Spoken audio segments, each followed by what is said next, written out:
And this is a list of some of the hotels that they have worked on.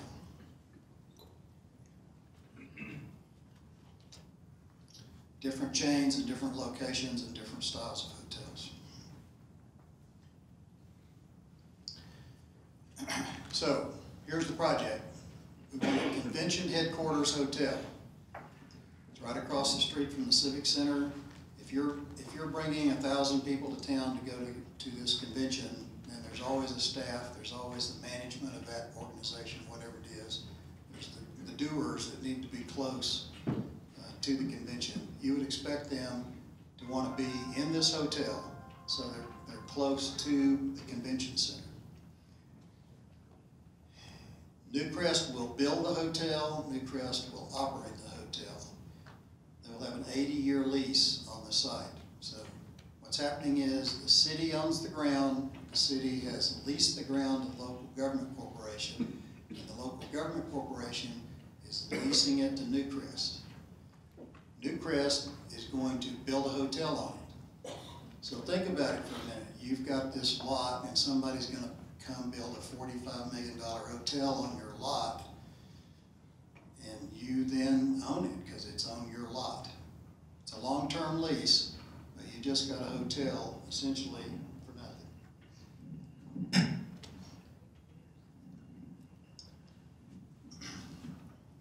Where's Newcrest going to get the money? They're going to get the money essentially from conventional financing. There will be an equity contribution on their part. I know they're seeking local participants in that as well. Then there'll be a debt component on top of that, which I believe is just conventional debt financing. And then there will be a panoply of more exotic feeders coming into the system, which are incentives to make this happen and which were necessary to make this happen, as proved by the fact that it hasn't happened until now. And so these were the ones I mentioned earlier. It's the state and local hotel occupancy tax rebate. In the years that this runs, these are mandated by statute. Same for the sales tax. The last one, I want to get down to the bottom here. Tiers is providing a property tax rebate.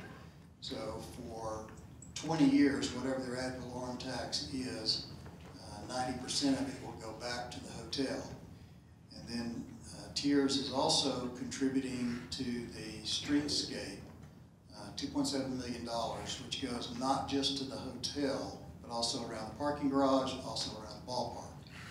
And then Center City of Amarillo, thank you to the hundreds of volunteers and board members who for the last decade have picked up beer cups off Polk Street in order to get together the $500,000 that Center City has contributed to this project, which will also go into the streetscape. And then finally, there's a hotel performance support contingency that will be part of the city commitment to be sure that this hotel works out. And the way that works is this: the hotel will open, all the risk is on the hotel for the first 9 months, and then after that, for 42 months, there's kind of a floor in which the city says, well, you're going to have at least this hotel, this average daily room rate, and this occupancy rate, or we'll make up the difference until the end of the 42-month period. The amount of money that will be involved is capped, so we know that it can never be worse than $2 million, and it's limited by time, so it can never be more than $1 million in a year. And then there's a catch up or make whole provision, so if the hotel suddenly doesn't make it in May, but makes it up after that, there's a catch up and then reverses it out. None of that money is triggered unless the hotel isn't doing that well, and we have negotiated average daily room rates and hotel occupancy targets that we think are well within reach of the hotel.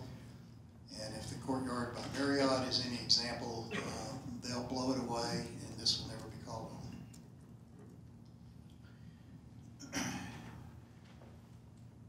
Newcrest Image then is going to go borrow the money from somebody to build this, probably several somebodies.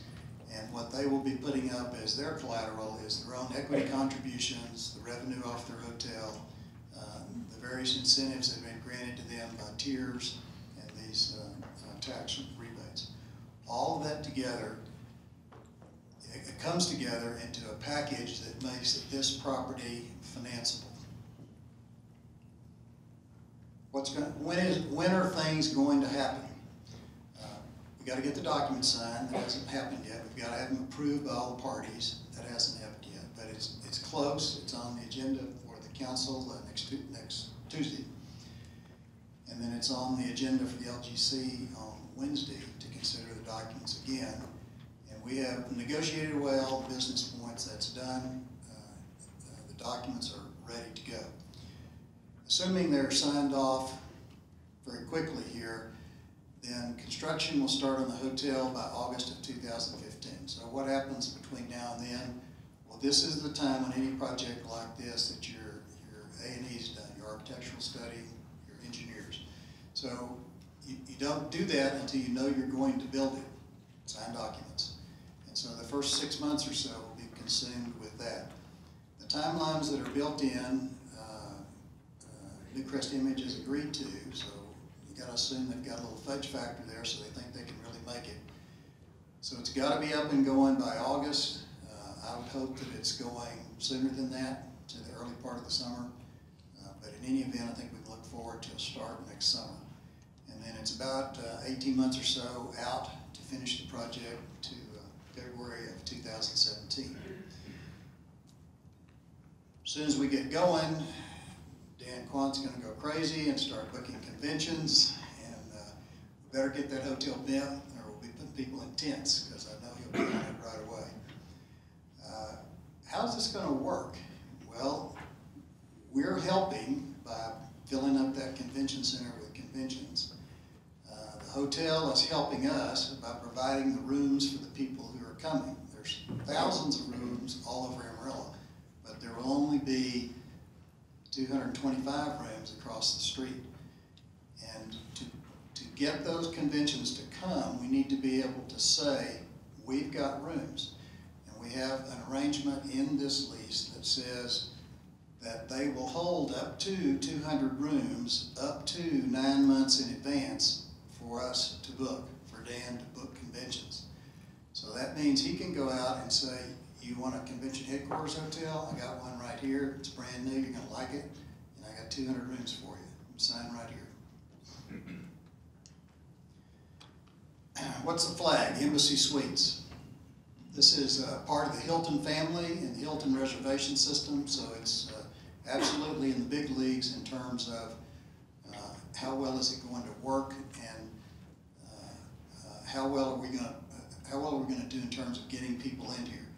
Now, flags, whether it's Hilton or like Marriott, on the Courtyard by Marriott, they have different groups of hotels under their flag. It's extremely confusing. So if you go look at Hilton, you'll find out there's actually, 12 different sort of hotel chains under Hilton, and you maybe wouldn't know that if you went and looked it up. Embassy Suites is one of those, and the reason they do that is to come up with a facility that has certain attributes that the person who goes to that hotel just knows are going to be there, because that's the way all Embassy Suites are. And so if you like the last Embassy Suite you were in, you will like this one. In this case, if you like the last Embassy Suite you were in, you're really going to like this one, because this is not your father's Embassy Suite. We're catching them at a good time. If you've been into the Courtyard by Marriott here, you know how modern it looks, how new it looks, how different it looks from other courtyards, and it's because they all go through a refresh cycle. It's kind of like new cars coming out, they change. And with the Courtyard by Marriott, we were lucky, we caught them at the refresh cycle, and the same thing's happening, I believe, with Embassy Suites. So I'll show you some pictures here in a minute, but you're going to like the way this thing looks. Besides looks, it's just a question of, so is it really nice, and how do we know it's going to be nice? We had to pick a standard. There are a number of standards providers out there, and we consciously chose the AAA as the standard that we'd use, because they're not connected to any hotel. We thought they were the most objective. And so AAA has their system, and it's 1 diamond, 2 diamond, 3 diamond, 4 diamond. If you want to know what the standards are, Go to their website, there's 35 pages about their standards there, all the way down to valet parking and sheets. We're looking for 4 diamond. There is a 5 diamond somewhere. I guess you can go to Hawaii or downtown New York.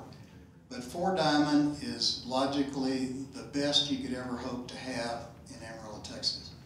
We don't have one now. There are 22 cities in Amarillo that have one.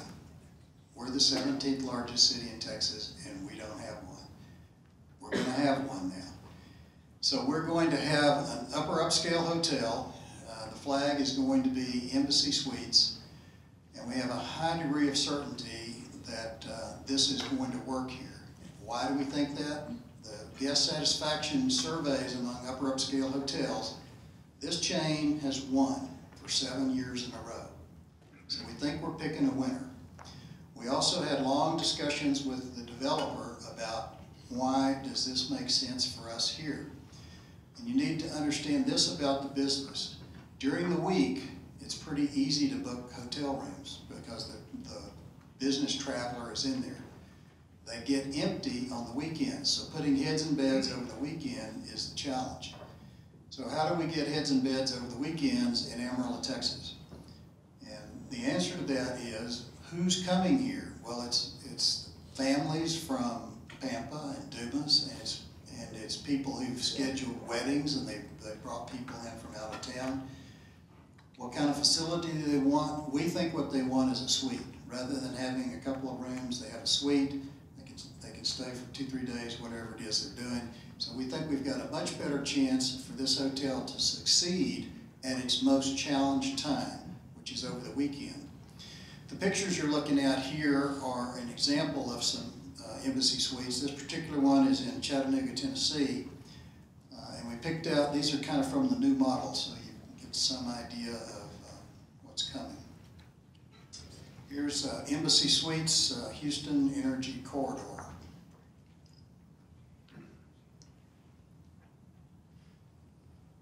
This is the interior of that. I hope you can all see that from back there.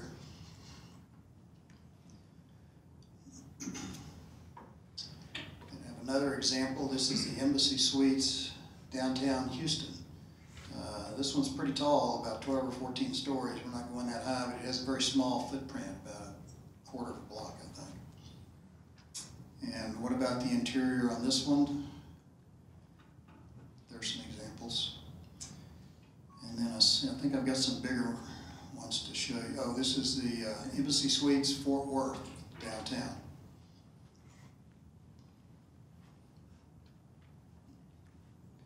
And some interior shots from that hotel.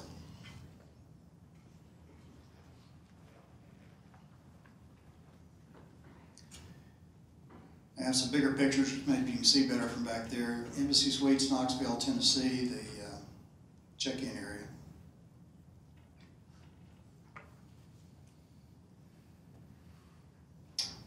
One of their little conference rooms.